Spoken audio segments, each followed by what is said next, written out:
পঞ্চায়েত ভোটে নির্দলীয় প্রার্থীদের দলে ফেরত নেওয়া হবে না বলে আগেই হুঁশিয়ারি দিয়েছিলেন জলপাইগুড়ি জেলার তৃণমূলের চেয়ারম্যান তথা রাজগঞ্জ বিধায়ক খগেশ্বর রায়। অথচ লোকসভা ভোটের দোরগোড়ায় তার হাত ধরেই তৃণমূলে যোগ তৎকালীন তৃণমূলের বিক্ষুব্ধ নির্দলীয় প্রার্থীর। ভবিষ্যতে আরও পঞ্চায়েতের যোগের আভাস বিধায়কের।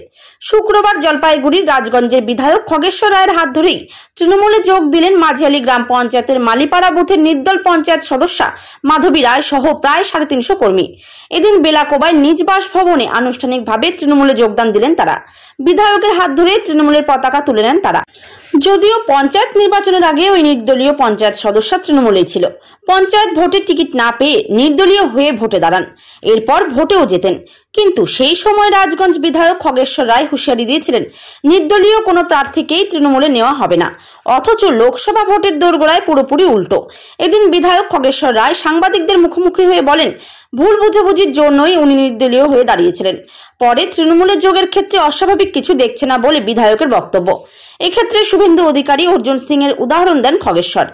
পাশাপাশি ভবিষ্যতে তার বিধানসভার বিন্নাগুড়ি এবং সন্ন্যাসীকাটা গ্রাম পঞ্চায়েতের আরও কিছু পঞ্চায়েত সদস্য তৃণমূলে যোগ দেওয়ার আভাসও দেন বিধায়ক।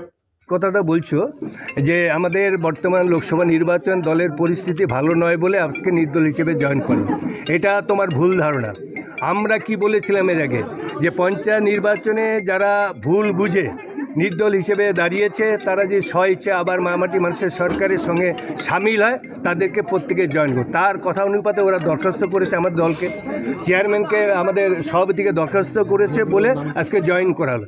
আর তোমরা যেটা জানো যে আজকে তোমরা জানো যে শুভেন্দু অধিকারী কোন দলে ছিল, তৃণমূল কংগ্রেস, আবার কোথায় গেল?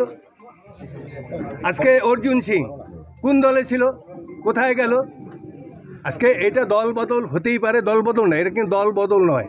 এরা নির্দল হিসেবে দাঁড়িয়েছে এবং ওরা দেখছে যে আগামী লোকসভা নির্বাচনে আজকে ভারতবর্ষে বর্তমান প্রধানমন্ত্রী নরেন্দ্র মোদী এই যে বৈষম্যমূলক 100 দিনের কাজের টাকা, বাংলা আবাস যোজনার টাকা পশ্চিমবাংলা বন্ধ করে দিয়েছে হিংসামূলক। যেহেতু পশ্চিমবাংলা আমাদের তৃণমূল কংগ্রেস দলের সরকার আছে, আমাদের মুখ্যমন্ত্রী মমতা ব্যানার্জি, এবং তোমরা নিশ্চয়ই জানো যে আজকে নরেন্দ্র মোদী যে কথা দিয়েছিল সে কথাটা রাখেনি। তার জন্য বাংলা আবাস যোজনা আবার 100 দিনের কাজের টাকার জন্য দিল্লিতে দরবার করেছিল এবং রেল রোডে আমাদের বাংলার মুখ্যমন্ত্রী ধর্ণা দিয়েছিল। তার জন্য কিন্তু ধর্ণা দেওয়ার পরে এখনও 100 দিনের কাজের টাকা, বাংলা আবাস যোজনার টাকা দেয়নি।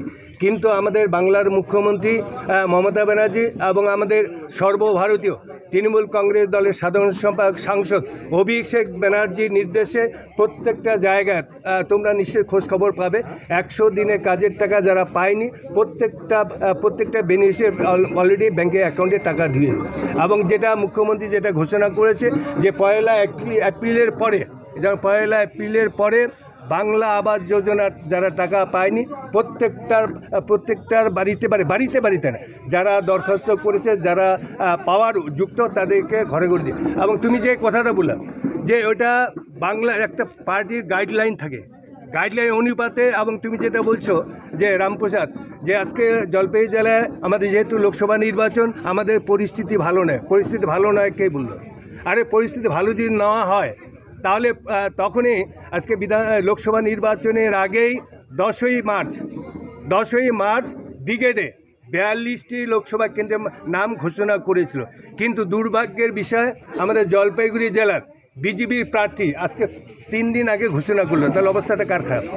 আমাদের তৃণমূল কংগ্রেস দলের না বিজেপি?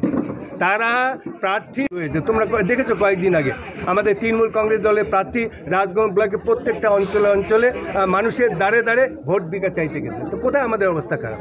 এবং এবারে অবস্থা খারাপ মানে কি, এবার জোর গলায় আমি বলতে পারি 2024 লোকসভা নির্বাচনে আমাদের সর্বভারতীয় তৃণমূল কংগ্রেসের নেতৃত্ব তথা মামাটি মানুষের সরকারের মুখ্যমন্ত্রী মাননীয় মমতা ব্যানার্জি এবং সর্বভারতীয় তৃণমূল কংগ্রেস দলের সাধারণ সম্পাদক এবং সাংসদ যে মনোনীত প্রার্থী আমাদের জলপাইগুড়ি 3 নম্বর লোকসভা কেন্দ্রের যে প্রার্থী ডাক্তার নির্মল চন্দ্র রায় এবারে বিপুল ভোটে জয়ী হবে।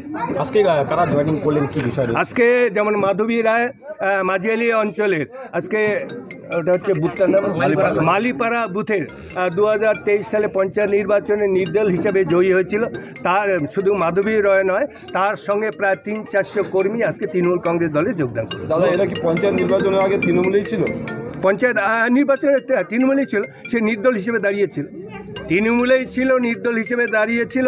কিছু সামান্য কিছু ভুল বোঝাবুঝি, সে আমাদের ঘরেরই ছেলে, ঘরেরই মেয়ে।